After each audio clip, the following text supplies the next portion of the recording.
තෙරුවන් සරණයි පින්වත් ඔබ හැම දිනාටම.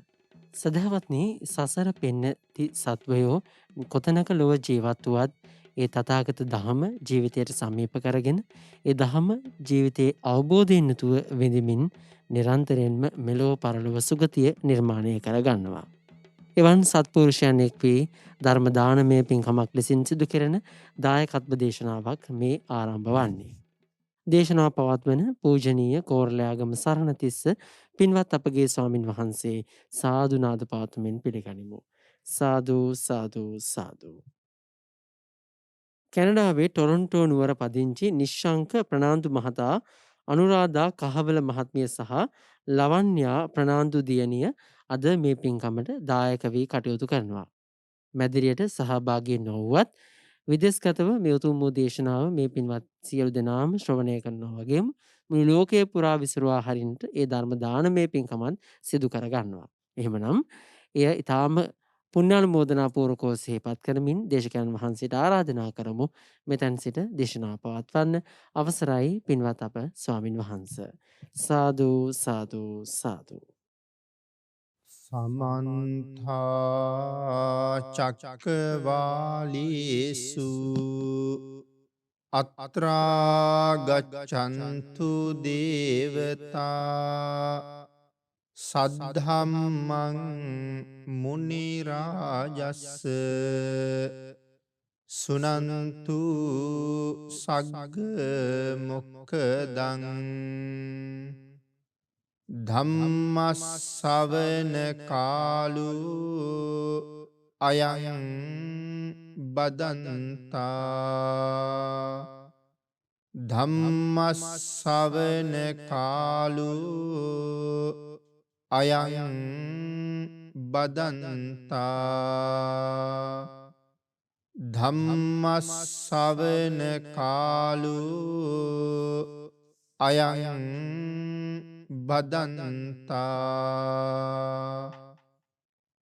නමෝතස්ස භගවතු අරහතු සබ්බ ධම්මේසු අප්පටිහත ඥානචාරස්ස දස බලධරස්ස චතුවේ සාරජ්‍ය විසර දස්ස සබ්බ සත්තුත්තමස්ස ධම්මිස්ස රස්ස ධම්මරාජස්ස ධම්මස්සාමිස්ස තථාගතස්ස සබ්බඤුනු සම්මා සම්බුද්දස්ස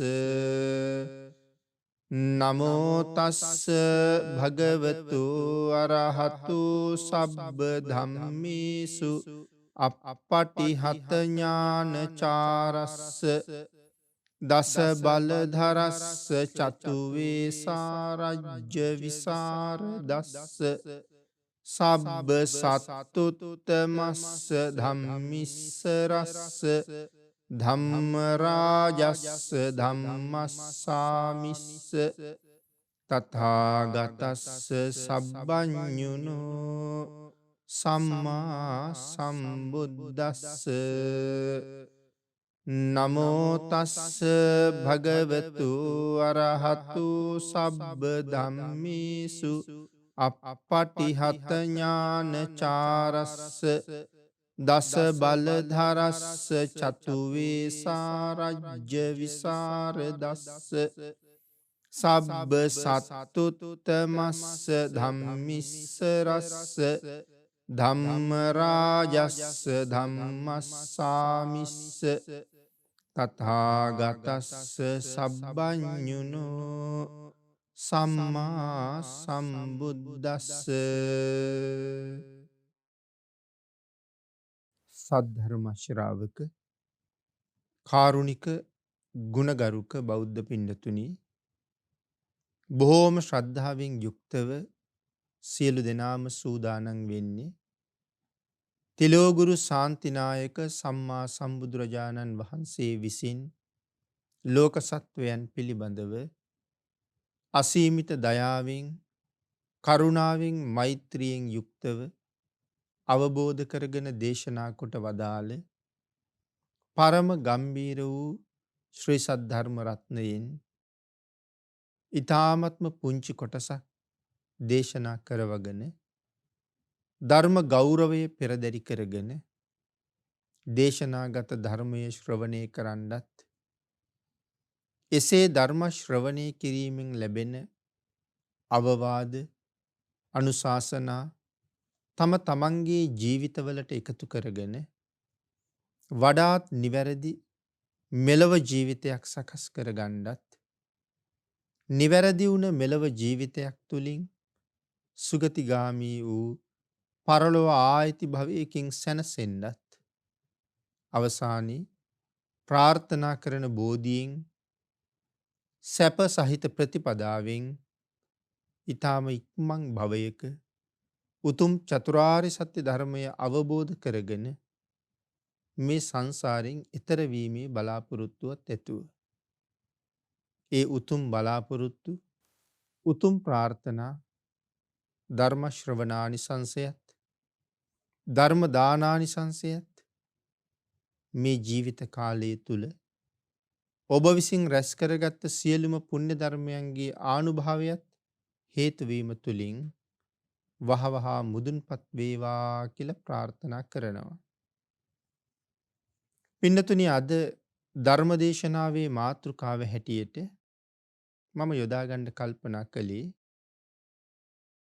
අපේ ධම්මපද පාළියේ සඳහන් වෙන ලෞතුරා බුදුරජාණන් වහන්සේ දේශනා කොට වදාළ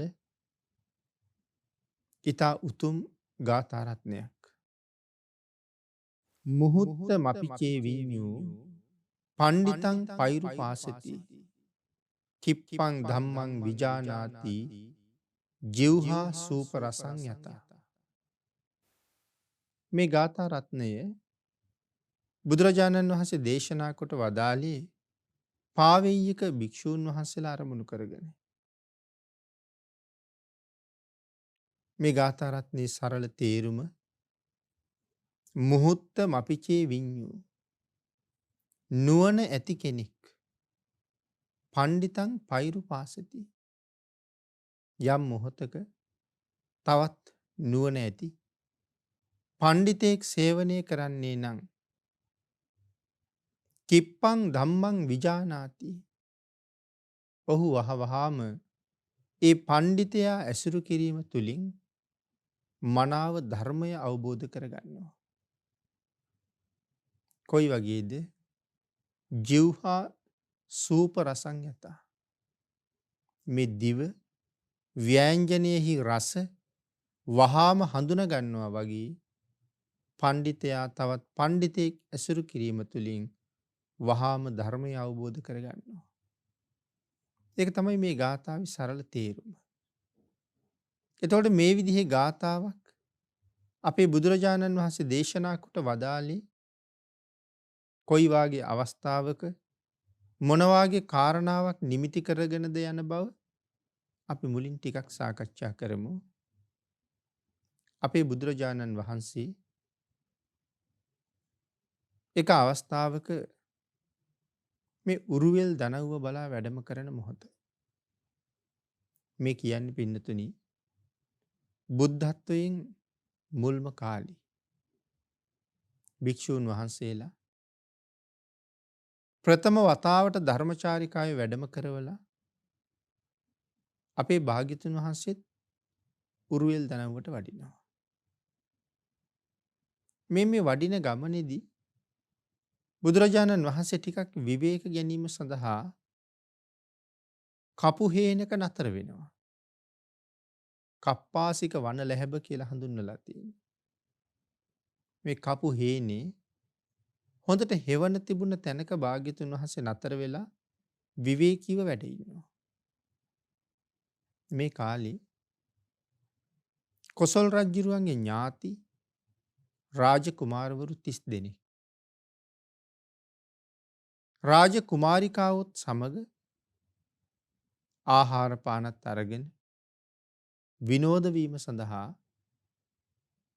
මේ කැලෑ ප්‍රදේශයේ ගඟ ඇසුරු කරගෙන එදා දවසේ විවේකීව ගත කළා. මෙතන කුමාරවරු 30 දෙනෙක් හිටියා. ඒ 30 දෙනාගෙන් එක කුමාරයෙකුට කුමාරිකාවක් හිටියේ නෑ. ඉතින් ඒ නිසා එයත් සම්පූර්ණ කරගන්න මේ පිරිස වෛශ්‍යාවක් එදා දවසට මිලට ගත්තා. ගම් යුරාවට කූඩාරම් හදාගෙන ඔවුන් බොහෝම සතුටින් කටයුතු කරලා ඔවුන් දහවල දියකෙලිය සඳහා ගඟට බැස්සා. තම තමන්ගේ කූඩාරම් වල වටිනා ඇඳුම් ආයිත්තන් සියල්ලම ගලවලා තියලා තමයි නාන්න බැස්සේ. පිරිස නාන අතරේ අර කුලියට ගත්ත කාන්තාව මේ කූඩාරම් ඇතුලේ තිබිච්ච වටිනා ඇඳුම් සහ ආභරණ ඒ සියල්ල පොදි බැඳගෙන පිරිසට නොපෙනී හොරින්ම මග ඇරලා ගියා.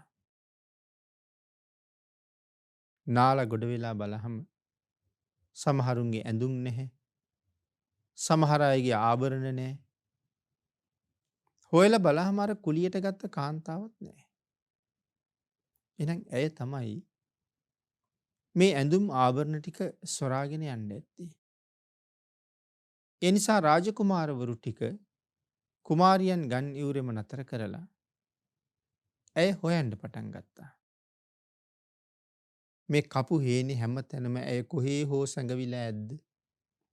එහෙම හොයාගෙන යනකොට මේ අයට දකින්න ලැබුණ අසල ගහක් ළඟ අපේ බුදුරජාණන් වහන්සේ වැඩ ඉන්නවා. මේ පිරිස බුදුරජාණන් වහන්සේ ළඟට ගිහිල්ලා බුදුරජාණන් වහන්සේට කතා කරලා අහනවා ස්වාමීනි කාන්තාවක් මේ පැත්තෙන් යනවා දැක්කේ නැද්ද කියලා. ඒ වෙලාවේ බුදුරජාණන් වහන්සේ මේ පිරිසට කියනවා කාන්තාවක් ගැන හොයන එකේ ඇති ඵලය මොකද්ද? කාන්තාවක් ගැන හොයන එකද වටින්නේ? එහෙම නැත්නම් තමන් ගැන හොයන එකද වටින්නේ කියලා. මේ අය බුදුරජාණන් වහන්සේට පිළිතුරු දෙනවා ස්වාමීනි කාන්තාවන් ගැන හොයනවට වඩා තමන් ගැන හොයාගන්න එක තමන් දිහා බලන එක හරි වටිනවා කියලා. බුදුරජාණන් වහන්සේ ඒ අයට සඳහන් කළා තමන් ගැන හොයන එක වටිනවා කියලා ඔබට වැටහෙනවා නම්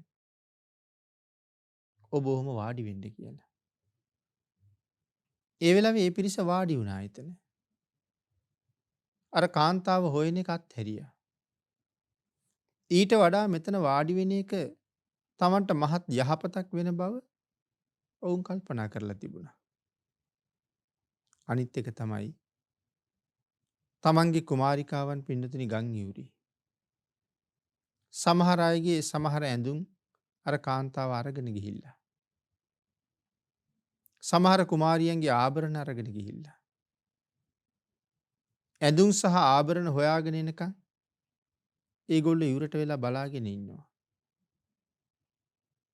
බුදුරජාණන් වහන්සේ ඔතනින් වාඩි වෙන්න කියලා කියහම එක වචනයෙන්ම බුදුරජාණන් වහන්සේට කීකරු වෙලා අන් සියල්ලම අත්හැරලා එතන වාඩි වෙන්න තරම් මේ පිරිස ළඟ මොනතරම් නිහතමානී බවක් තිබුණද? බුදුරජාණන් වහන්සේගේ වචනයට කොයිතරම් ගෞරවයක් කීකරු බවක් තිබුණද?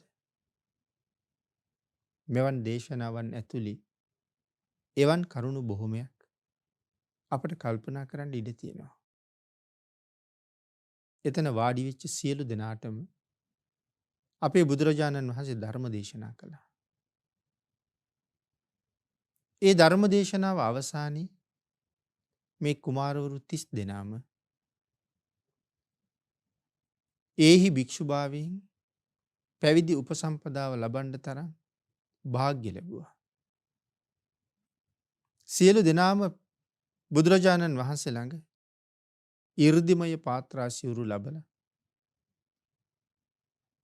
ඒහි භික්ෂුභාවයෙන්ම පැවිද්ද ලැබුවා. සංසාරී කොයි තරන්නම් පින් කරලා තියෙන්නේ නැද්ද? මෙවන් උතුම් අවස්ථාවක් තමන්ගේ ජීවිතයට ළඟා කරගන්න. සියලු දෙනාම මේ ශාසනයේ සුවිශේෂී පැවිද්දක් වෙච්ච ඒහි භික්ෂුභාවයෙන්ම තමයි පැවිද්ද ලැබුවේ.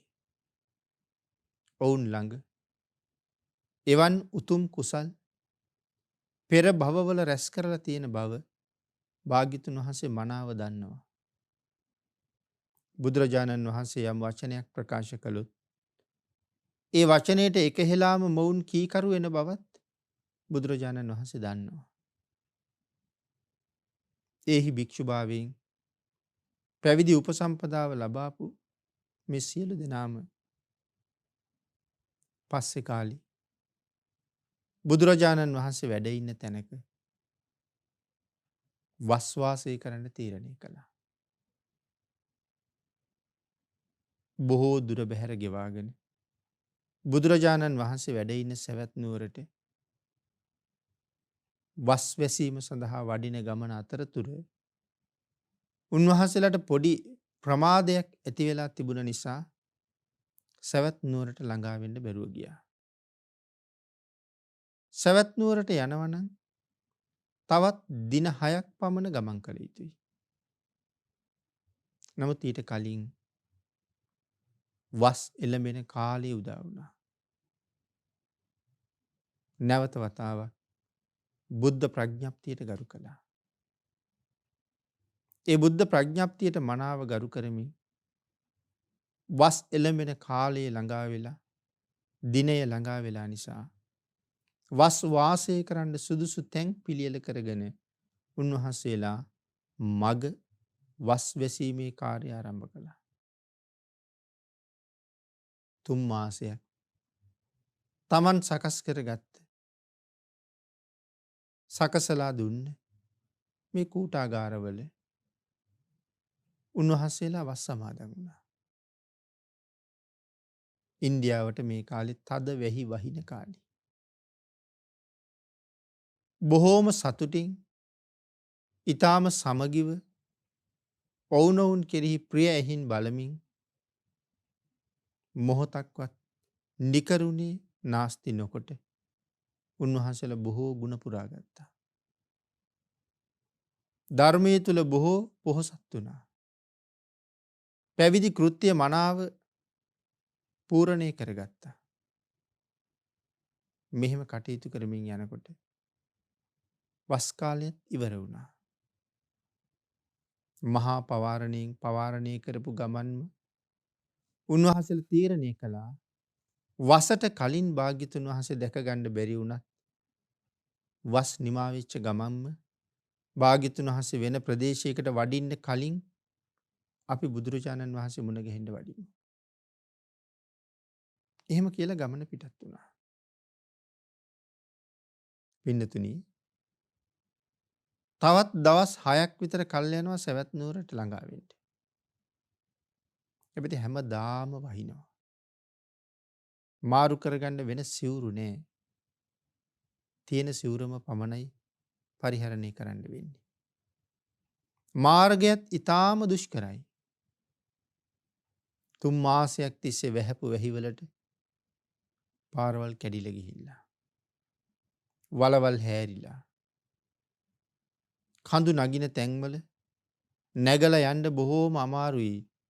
රොන් මඩ තට්ටු පිටින් ඇවිල්ලා පාරේ තැම්පත් වෙලා නිසා උඩට නගිනකොට බොහෝම ලිස්සලා වැටෙනවා.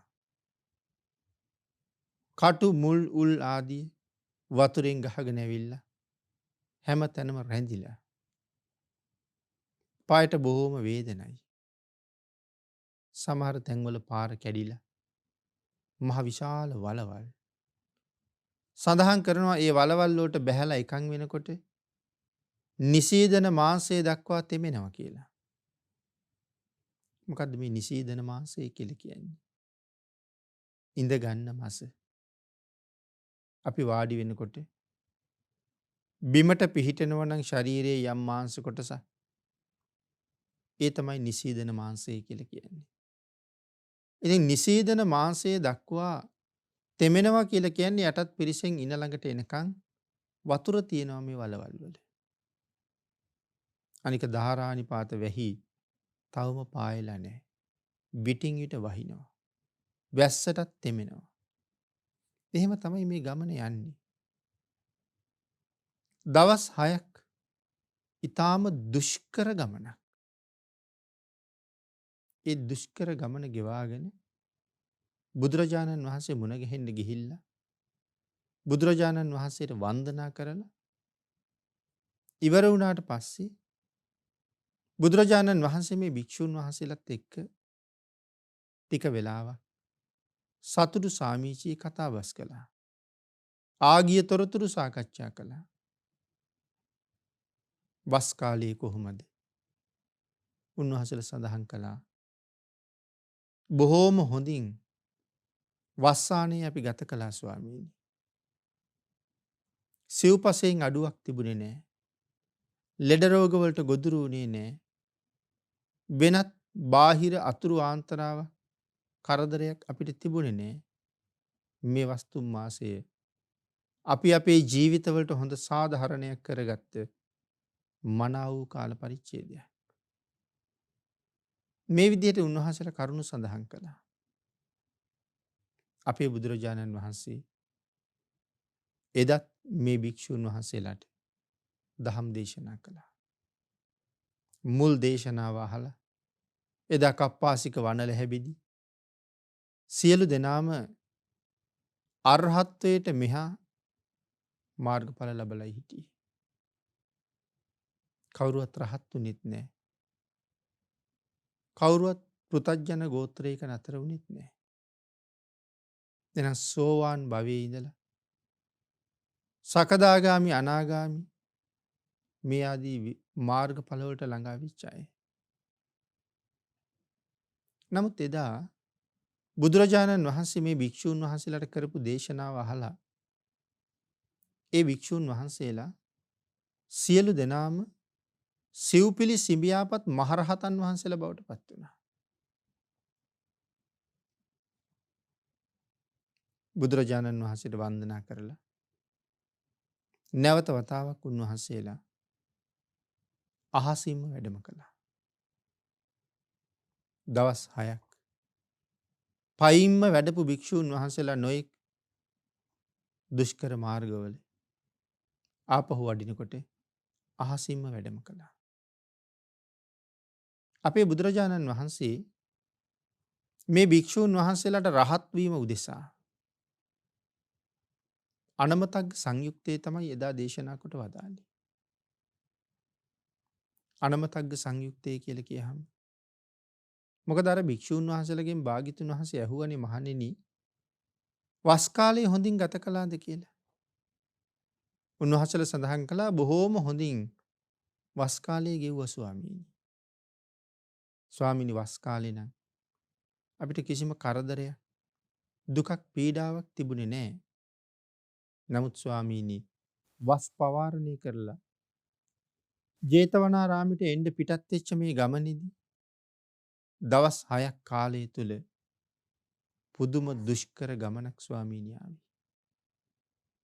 ඒ දුෂ්කර බව නම් මෙච්චරයි මෙපමණයි කියලා විස්තර කරන්න බැරි තරමටම දුෂ්කරයි කියලා. ආන් එහෙම සඳහන් කරාම අපේ බුදුරජාණන් වහන්සේ අර භික්ෂුන් වහන්සේලාගෙන් අහනවා මහණෙනි ඔබලා කියන්නේ 6 දවසක් ආපු මාර්ගයේ ඒ තරම්ම දුෂ්කරයි කියලාද? එහෙමයි ස්වාමීනි. ඒකනම් ජීවිතේ ලැබපු පුදුම දුකක්. ආන් ඒ වෙලාවේ බුදුරජාණන් වහන්සේ දේශනා කරනවා මහණෙනි මේ සංසාරේ ආරම්භයක් අවසානයක් දකින්න පුළුවන් කමක් නැහැ. අගක් මුලක් නැති මේ සංසාරේ සැරිසරාගෙන එන සත්වයා ඉපදිච්ච වාරවල සීමාවකුත් නැහැ. සමහර කාලවල තිරිසන් ලෝකෙ හිටියා. සමහර කාලවල പ്രേත ලෝකෙ හිටියා. සමහර කාලවල අසුර ලෝකෙ හිටියා. තවත් සමහර කාලවල නිරයවල් වල හිටියා. සතර අපායේ අනන්ත මහ දුක් විඳ විඳ මේ සංසාර ගමනේ ඉන්නේ.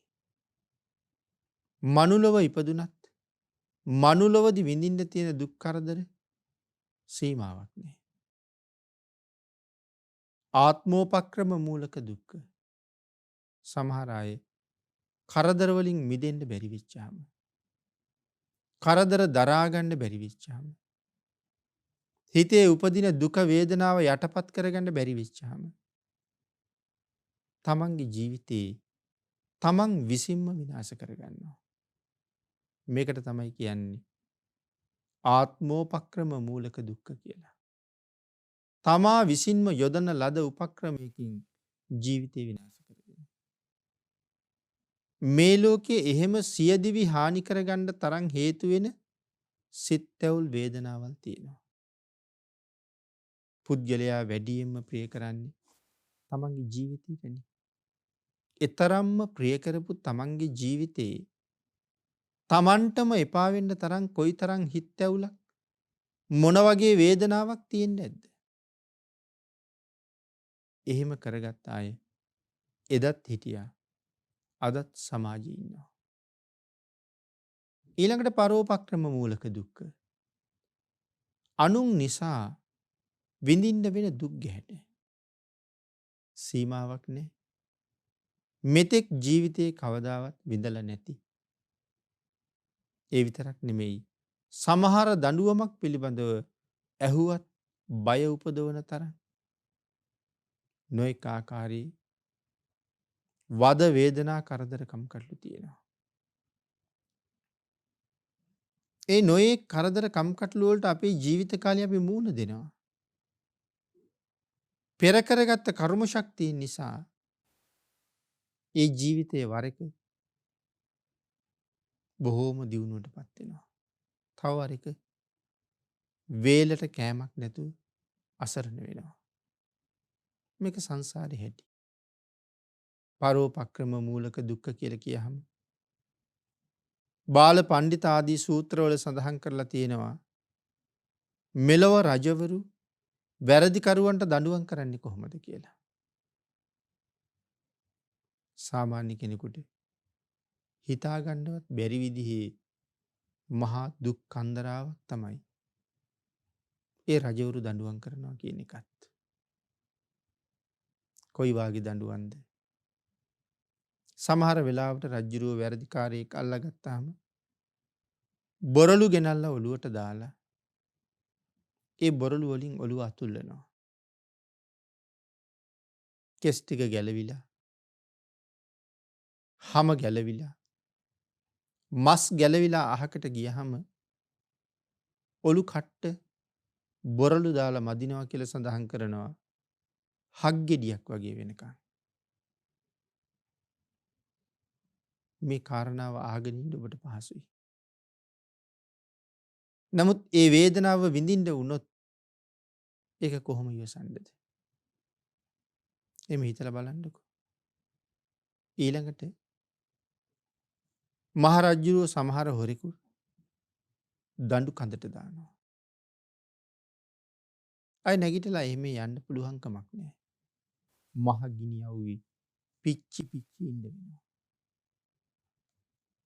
තව වෙලාවට රජුරුව මේ වැරදි කාර්යයේ එක අතක් කපනවා. එක කනක් කපනවා. සමාජයට ගියහම පුදුම අපවාදයක්. මොකද මිනිස්සු දන්නවා කන කපලා තියෙන්නේ, නහය කපලා තියෙන්නේ අපරාධකාරයෙක්ින්ද. එහෙනම් මේ ඉන්නේ හොරෙක්. මේ ඉන්නේ මංකොල්ලකාරයෙක්. මිනිස්සු එහෙම තීරණයකට එනවා. ආන් ඒක නිසා ඒ දඬුවම තුවාලේ හොඳ වුණත් සමාජයෙන් විඳින්න රජුරු ඉඩ තිබ්බා. හැබැයි සමහර අයගේ නම් එක අතක් අරගෙන රෙදි කෑලි වලින් ඔතලා උරපත්ත ගාවට එනකම්ම ඔතලා ඒ අත තෙල් භාජනයකට දාලා සෑහෙන වෙලාවක් තෙල් ඉරුවට පස්සේ අර ඇඟිලි තියෙන පැත්තෙන් පහනක් දැල්ලුවා වගේ ගිනි තියෙනවා. බොහෝම තදේට රෙදි පටලයක් ඔතලන්නේ තියෙන්නේ. ආන් ඒ රෙදි පටලේ දැවෙනකොට හමත් දෙවිලා මසුත් දැවිලා, ඇටකෝටුවත් දැවිලා, අපි අර දල්වන සුවඳ කූරක අලු ටික යම්සේ බිම වැටෙනවද? ඒ වගේ ඇටකෝටු දැවි දැවි අලු තමයි බිම වැටෙන්නේ. හැබැයි මේ පුද්ගලයා මැරෙන්නේ නැහැ. අත පිච්චුවා කියලා මැරෙන්නේ නැහනේ. අත කැපුවා කියලා මැරෙන්නේ නැහනේ. නමුත් වේදනාව කොහොමද? ආන් ඒ වේදනාව මේ වැරදිකාරයා රජ්ජුරුවන්ට අහු වුණාම මේ විදිහේ නොයෙක් විවිධ ක්‍රම ඔස්සේ දඩුවම් ලබනවා. සමාජ අපවාදයට ලක් වෙනවා. කවුරුවත් ගණන් ගන්න නැති කෙනෙක් බවට පත් වෙනවා. තමන්ගේ ගෙදරට දොරට නමුත් එනවට අකමැති පුද්ගලයෙක් බවට පත් වෙනවා. මේ ආදි වශයෙන් කාරණා බොහෝමයක් තියෙනවා. නමුත් පින්නතුනි අපි රජ්ජුරුවන්ගෙන් එහෙම දඬුවම් ලබනකොට සමාජයෙන් දඬුවම් විඳින්න පෞද්ගලිකව විඳවන දඬුවම ආකාර දෙකකින් මෙතන තියෙනවා. ඒ තමයි අතපය කංනාසා බාගෙට කපලා සමාජයට මුදා හැරියහම මිනිස්සු හොඳාකාරවම දන්නවා මංකොල්ලකාරයෙක්, හොරෙක්, වංචාකාරයෙක්. ඉතින් මිනිස්සු තැන් තැන් වල ගැන කතා කරනවා, ගෙවල් වල දොරවල් වහනවා, බඩු බාහිරාදියේ තියෙනවා ඇතුලින් තියෙනවා. දැන් එතකොට ඒවා දැක්කහම මේ පුද්ගලයාට දැනෙනවා දරා ගන්න බැරි දුකක්. මම නිසා නේද මේ මිනිස්සු මේ වෙහෙසෙන්නේ? මම නිසා නේද එළියට අරගෙන තිබිච්ච බඩු මුට්ටු අස් කරන්නේ? ඇයි මේ රජ්ජුරුව දීලා තියෙන දඬුවම මං කවුද කියන කාරණාව මනාව සමාජයට ඔප්පු කරලා තියෙන්නේ. නමුත් රජ්ජුරුව ආන් ඒ වාගේ දඬුවම් වගේම තවත් දරුණු දඬුවම් දුන්නා. සමහර වෙලාවට රාහු මුඛ කියලා දඬුවමක් තිබුණා. වැරදිකාරයාට හොඳට කට අරින්න කියලා කියනවා.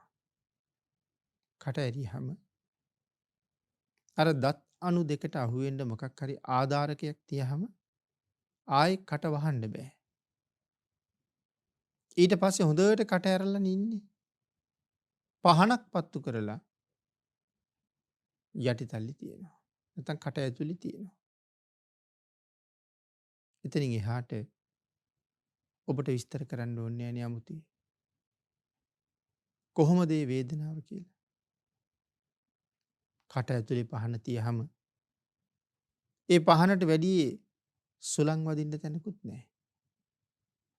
නින්ද පහන් දැල්ව කැළඹීමකින් තොරව ඍජුව කෙලින් ඉහළට නැගෙනවා. ඔබ අත්දැකලා ඇති. පහන් දැල්ලට උඩින් ටිකක් අත තියලා බැලුවොත් බොහොම තදයට පිච්චෙනවා. සෑහෙන උඩට එනකන් ඒ උණුසුම එනවා. මොකද යම් තැනක ගින්නක් දැල් වෙනවා නම් වටේ තියෙන වායුන් එතෙන්ට ඇදිලා එනවා. ඒ ගින්නත් එක්ක එතෙන්ට ආපු වායුව උඩට ගමන් කරනකොට තමයි මේ ගින්දර උඩට යනවා වගේ පේන්නේ. ඒ එහෙම ගමන් කරන නිසා තමයි ගිනි සිල සිපගෙන එන නිසා ඒ වාතය බොහොම උණුසුම්. ඉතින් කට ඇතුලේ පහනක් තියහම උඩු තල්ලේ ඉඳලා පිලිස්සෙන පිලිස්සිල්ල මේ ලෝකේ කාට කියන්නද? කෑ ගහන්නත් බෑ. අණුව හිර කරලා. ඔබ මොහොතක් හිතලා බලන්න. සුළුපටුද මේ දඬුවම් කියලා? ඉතින් මේ ආදී වශයෙන් තවත් දෙතිස් වදයක් පිළිබඳව සඳහන් කරනවා රජ්ජුරුව දඬුවම් කරපු හැටි. භාග්‍යතුන් වහන්සේ අහනවා මහණෙනි මේ ලෝකෙ ඉපදිලා එවන් දුක්වලට මූණ පාපු වාර සීමාවක් නැහැ. කට ඇතුලේ පහන තියාගෙන පිච්චිලා වේදනාව විඳපු ආත්ම කීයක් ඔබට මට තියෙනවද? නම් අද නම් හිතුවත් බය උපද්දවනවා. නමුත් පින්නතුනි නොදන්න කාලේ ඕන තරම් පව් කළා. ඒ මහ නිරේවල් වලට සුදුස්සෝ බවට පත් වෙන්න. ඒ නිසා මෙතන සඳහන් කරනවා. මහණෙනි දවස් 6ක් ආපු දුක දුකක්ද? සංසාරේ මේ දුක පිළිබඳව අහපුවා. තිරිසන් ලෝකෙ විඳින දුක. പ്രേත ලෝකෙ විඳින දුක. අසුරයන්ට තියෙන දුක. නිරයේ ඉන්න නිරිසත්තු විඳවන නිමක් නැති මහා දුක් අන්දරාව. මේ හැම එකක්ම මේ සංසාර ගමනේ ඔබ මම වින්දනය කරපු දේවල්. නමුත් අපට දැන් මතක නැත්තේ මැරිලා ඉපදිච්ච නිසා. පෙර කරපු කර්ම වලට විඳපු විපාකවල වේදනාව දැනුණා නම් දැනෙනවා නම් මේ ජීවිතෙන් නම් කවදාවත් ආයේ කර්ම නම් රැස් කරන්නේ නැහැ. නමුත් ඒක අපි නොදන්න නිසා ඕන තරම් කර්ම රැස් කරගන්නවා. කෙටියෙන් කිව්වොත් අපායට බය නැතුවම කර්ම රැස් කරනවා. බුදුරජාණන් වහන්සේ මේ භික්ෂුන් වහන්සේලාට පැහැදිලි කරනවා මහණෙනි. මනුස්ස ලෝකෙ ඉපදිලා එහෙම දුක් විඳා. ඊට අමතරව පිළිකා වකුගඩු රෝග අංශභාග රෝග තවත් නොයෙක් ශරීර අභ්‍යන්තර ඉන්ද්‍රියන් නරක් වීම නිසා සමහර අය කෙසඟ වෙනවා, සමහර අය ඉදිමෙනවා, සමහර අයට නැගිටලා ඇවිද ගන්න බැරුව යනවා. මේ වගේ নানা ආකාර රෝග මනුස්ස ලෝකෙදි තියෙනවා, රෝග සහ දුක්. ඊට අමතරව සතර අපායේ වැටුනහම නිමක් නැති මහ දුක් අන්දරාව අතරක් නැතුවම තියෙනවා. ඒ වාගේ දුක් සංසාරේ විඳලා තියෙනවා. තිරිසන්නු වෙලා ඉපදිලා බෙල්ල කපාපු වාර කොච්චරද මහණෙනි? ඒ බෙල්ල කපාපු තැනින් ගලාගෙන ගියපු රුධිරය මහා සාගර ජලයට වඩා වැඩි කියලා දේශනා කළා. ඇයි මේ පුද්ගලයාම ඒ ආත්ම භාවවල ඉපදිලා තිරිසන් ආත්මවල තිරිසන්නු මරන්න මිනිස්සු පාවිච්චි කරන උපක්‍රම වලට අනුව බෙල්ල කැපුවාම කොයිතරම් දුකක්, කොයිතරම් වේදනාවක් ඒ බෙල්ල කපන්න එනවා දකින්නකොට, කඩුව ඔසවනවා දකින්නකොට, කඩුවත් අරන් Taman දිහා බලනකොට කොහොම හිතක් පහළ වෙනව ඇද්ද? භාග්‍යතුන් වහන්සේ දේශනා කරනවා ඒ කොච්චර දුක් වේදනා තිබුණත්, මොනතරම් දුක් වේදනා තිබුණත් මිනිස්සු හික්මෙන්න උත්සාහ කරන්නේ. කොච්චර කරුණු කියලා තිබුණත් මිනිස්සු හික්මෙන්න සූදානම් වෙන බවක්වත් පේන්නේ. අර භික්ෂුන් වහන්සේලාට දේශනා කළා මෙන්න මේ දුකට වඩා ඔය මාර්ගයේ එනකොට තිබුණ දුකද වැඩි නැත්නම් මේ දුකද වැඩි? ස්වාමීනි, දවස් 6ක් මාර්ගයේ එන අතරතුර අපි විඳපු දුක් මේ දුකත් එක්ක කල්පනා කරලා බලනකොට ඒක දුකක්ද ස්වාමීනි? භාග්‍යතුන් වහන්සේ දේශනා කරන්නේ මහණෙනි, නුඹලත් රජ්ජුරුවන්ගේ දෙතිස් වදයට භාජනය වෙන අය. ඒ විතරක් නෙමෙයි නුඹලත් නිරේ ඉඳලා ආපු අය. සුගතියේ තොරතුරු මනාව දැනගෙන ඒ මත මනාව පිහිටලා මේ සංසාරයෙන් එතර යන්න කටයුතු කරගන්න තියෙන මොහොතේ ඒ සඳහා වහවහ ප්‍රයෝජන ලබා ගන්න කියලා සිහිපත් කරනවා. එහෙනම් ඒ භික්ෂූන් වහන්සේලාට සාංශාරික දුක කියලා දුන්නා. අපට භාග්‍යතුන් වහන්සේ මේක සිහිපත් කෙරෙව්වා. සංසාර දුක මෙහෙමයි කියලා. හැබැයි අනමතග්ග සංයුක්තයේ දේශනා කරලා සසර දුක පැහැදිලි කරලා ඉවර කරාම එතකොට තමයි අර භික්ෂුන් වහන්සේලා සව් කෙලෙස් නැසලා rahat වෙන්නේ. මේ සංසාරය ගැන කලකිරිලා. නමුත් පින්නතුනි හිතලා බලන්නකෝ. අනමතග්ග සංයුක්තය අහපු වෙලාවේ අපිටත් කලකිරීම ඇති වෙලා තියෙනවද කියලා. ඇති වුණ කලකිරීමට පිළියම් යොදනවද කියලා. අපේ එහෙම අඩුපාඩුවක් තියෙනවා. බුදුරජාණන් වහන්සේ දේශනා කළා නම් 100%ක්ම මේ හැම කටයුත්තක්ම තමන් නිවැරදිව සම්පූර්ණ කරගන්න. සතර අපායෙන් මිදෙන්න තැනට වැඩ කරගන්න. පින්නතුනි හිතලා බලන්න. අපි කීයෙන් කී දෙනාද ඒ වචනයට සවන් දෙන්නේ? අපි කීයෙන් කී දෙනාද ඒ වචනේ ක්‍රියාත්මක කරන්න උත්සාහ කරන්නේ? අපි බෞද්ධ බෞද්ධ කියලා කීවට බොහෝ වෙලාවට අපට තියෙන නමක් විතරයි. බෞද්ධකමක් නැහැ. මනාව වූ බෞද්ධකමක් තමන් ළඟ තියෙනවා නම් හැම කාරණාවටම වඩා තමන්ගේ ජීවිතයේ මුදුන් මල්කඩ බවට පත් වෙනවා. ඒ භාග්‍යතුන් වහන්සේට කීකරු වෙච්ච උතුම් ජීවිතේ. බුදුරජාණන් වහන්සේ අපිට යම් විදිහකට මේ ලෝකේ ජීවත් වෙන්න කියලා දේශනා කළා නම් ඔබ හිතලා බලන්නකෝ. භාග්‍යතුන් වහන්සේ දේශනා කරපු ප්‍රමාණයෙන් දසම ගානක්වත් අපි කරනවද කියලා. කීකරු මදිකම.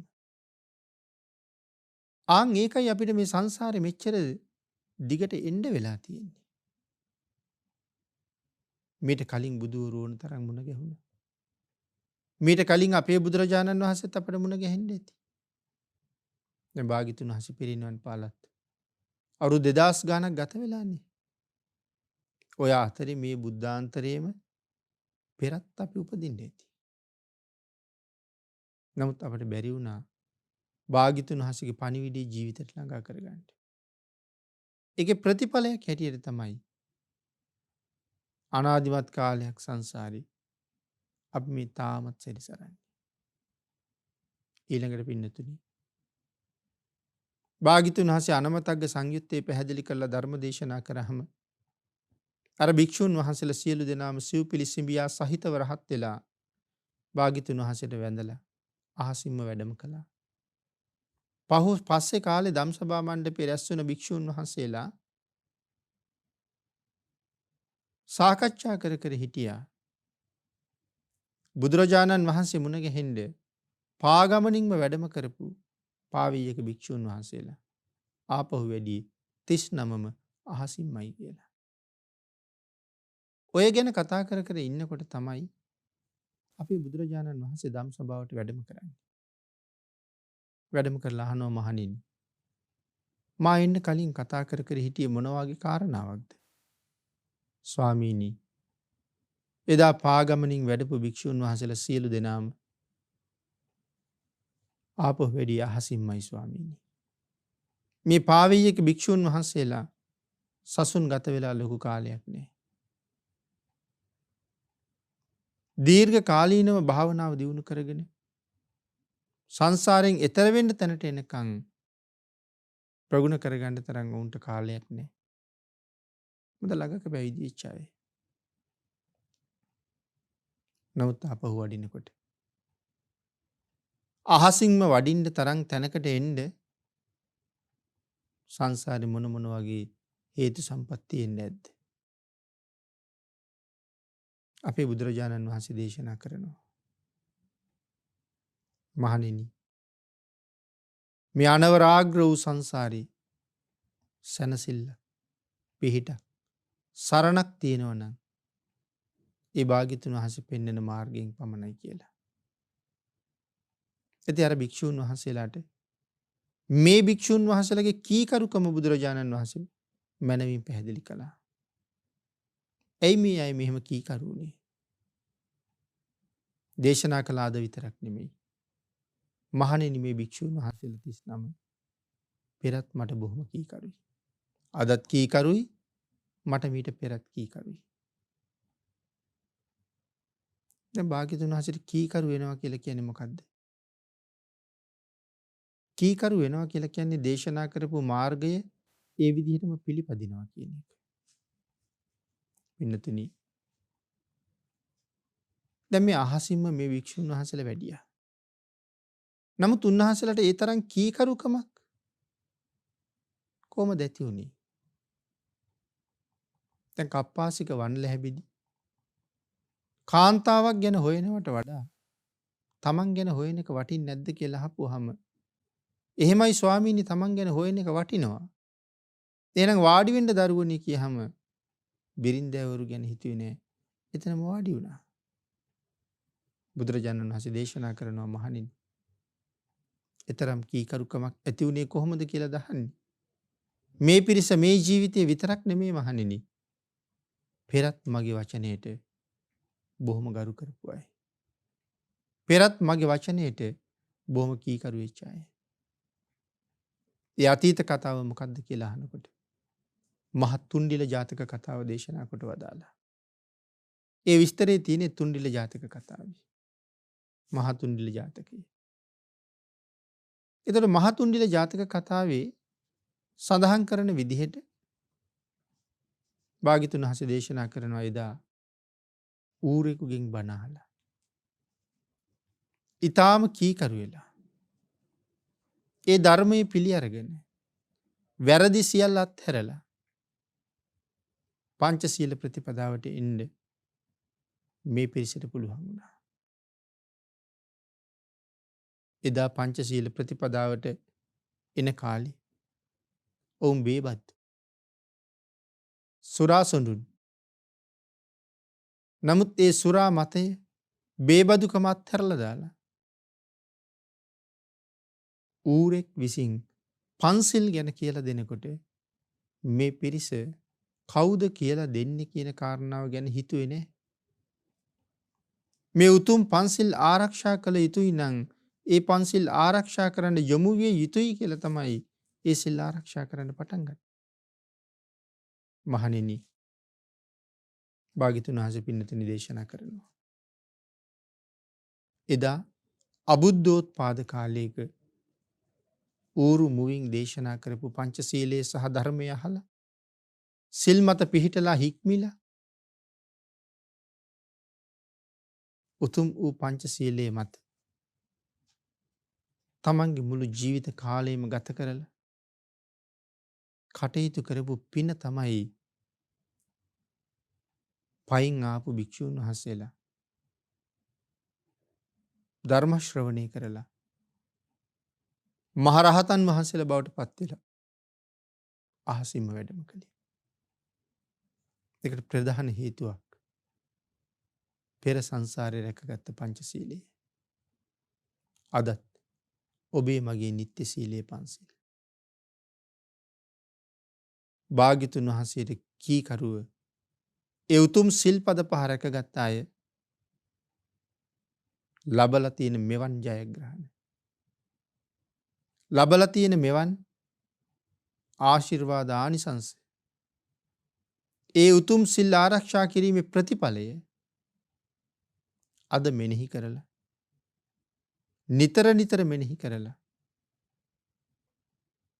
එදා නම් ඌරු මුවින් දේශනා කරපු පන්සිල් ඒ අය රැක්කේ. අද ලෞතුරා බුදු මුවින් දේශනා කරපු ධර්මයේ තුල හික්මිලා මට ඒ උතුම් සීල ප්‍රතිපදාවේ ගමන් කරන්න පුළුවන්කම තියෙනවා. යම් කෙනෙක් ආන් එහෙම හිතලා තමන්ගේ ජීවිතේ වෙනස් කරගන්නව නම් එතන ඉඳලා ඔහු තමයි නිවැරදිව බණ අහපු කෙනා. ඔහු තමයි හරියටම බණ අහපු කෙනා. ආන් ඒක නිසා භාග්‍යතුන් වහන්සේගේ ධර්මයේ මනාව ශ්‍රවණය කරන්න. භාග්‍යතුන් වහන්සේගේ ධර්මය ජීවිතයට එකතු කරගන්න. ධර්ම ශ්‍රවණේ ජීවිතයට ධර්මය එකතු කර ගැනීම මේ සංසාරේ කවදාවත් බාධාවක් නෙමෙයි. අපේ ශාසනයේ බොහෝ දෙනා රහත් වෙලා තියෙන්නේ මාර්ගඵල ලබලා තියෙන්නේ බණ අහන ගම.